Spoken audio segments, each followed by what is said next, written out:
And now, I felt like I couldn't stand next to these people, the people that I thought I might grow close to. They were gone. Forever. Hello, I am GD, your host and writer for Out of Context. This is my third channel update, and is intended to cover who I am. It's a long story, so let's continue. I had lost. Everything was gone. That's what I thought. I spent more days in my accommodation crying than I'd like to admit. When I was alone, in the presence of my host and his company, it just didn't matter anymore. I would have been embarrassed by my disgraceful appearance, if only my sadness wasn't so all-consuming. Some of my acquaintances found the time to invite me to events. I tried my best to hide my emotional anguish, at least physically, but by the time I returned to my accommodation, it was back to crying. I was even invited to a dance party with a local DJ. It was great, until I felt like I didn't belong. Before the events of that evening had ended, I started crying again. One of my close acquaintances from high school talked to me. The details are blurry, but I remember her saying something about having a relationship with God, as if that were something that could help me. I pitied her and pretended that her words moved me to a revelation.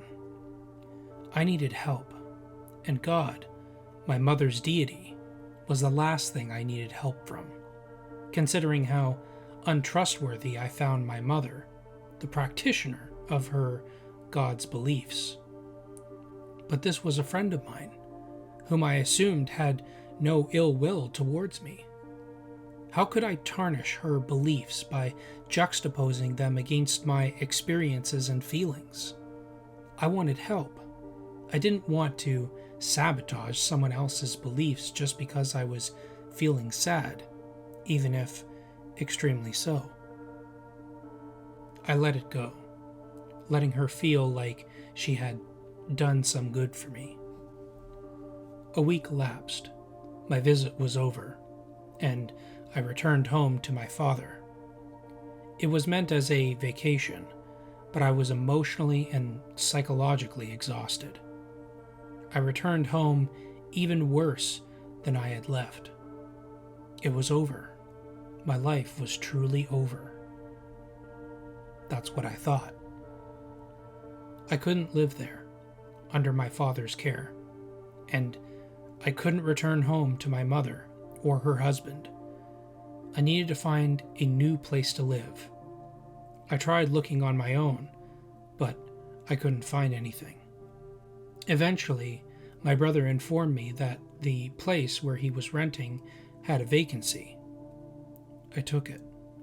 The landlord was strangely upbeat and eccentric, but not repulsively so.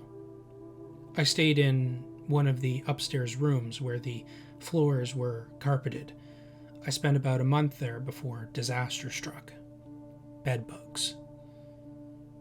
It was unclear how they got into the house, but my room had somehow become infested. The landlord tried many times to have them removed, but it was a slow process. Eventually, he allowed me to take one of the basement rooms, concrete floor with no carpeting. I considered this an improvement, while other pestilent affairs were being settled. I was now separated from my parents, and most worldly affairs had left me to my own devices. My finances were plentiful, but unsupported, and would eventually run out. It was in that time of solace that I remembered my desire, back when I was 10 years old. I wanted to observe. By now, I had been observing my life, forgetful of the promise I made to myself, for almost 10 years.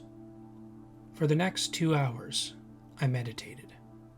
I shut out the entire world and focused on my memories of the past 20 years, my experiences, my emotions, whether vivid or vague, and I asked myself, what was wrong with me? Did I make a mistake that compounded into something I could no longer handle as a child, where trusting another person felt dangerous or psychologically impossible? Did I react badly or negatively to a situation where, objectively, it shouldn't have been an issue? After 2 hours of deep contemplation, I could not provide myself a definitive answer. I just couldn't know. I was deeply disappointed. Was all that observation for nothing? But then I tried something. I considered another possibility. Is it possible that I'm out of position?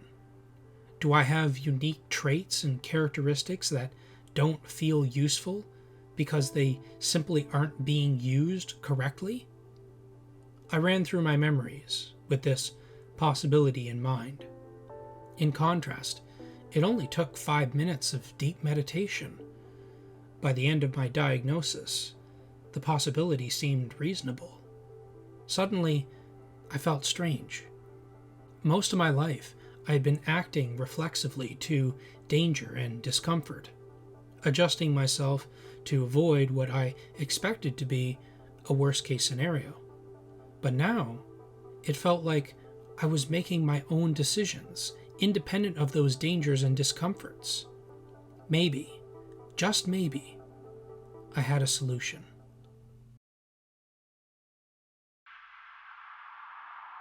I started recording information about myself. Initially, it was a brainstorm of topics that I wanted to address in my life, which resulted in roughly drawn flowcharts indicating what I would probably need to do and the order in which they would have to be done. It was a start. I also began to write, taking my emotions and experiences and making them manifest my own unique comprehension of reality. One of the documents I wrote detailed the process by which I became self-aware, developed opinion, and created purpose for myself. I called it the Codex. I began making small changes to my lifestyle. I would buy clothes that I deemed efficient for their cost. They could be expensive if they were good quality and durable. I also wanted to invest in ways to make daily life more comfortable, but in ways that I deemed practical. Instead of holding large numbers of items in my pant pockets, I invested in a tactical vest that I would carry my personal effects in. Then there was my face. I had a lot of emotional baggage attached to my appearance, and changing my clothing could only do so much. I wasn't really conscious of this at the time, but there were other experimental reasons for why I felt covering my face was favorable. Repelling insects, sunburn, sweat wicking. If I could comprehend a reason, I would cover my face to do those things. I didn't actually know if covering my face would have any benefit for these reasons, but I seemed driven to try. Eventually, I acquired a large surplus of green camouflage bandanas and managed to find an articulate way of tying them to cover my face and head. The result was, well, I'm pretty sure you've seen my user icon on YouTube. Using bandanas was not optimal.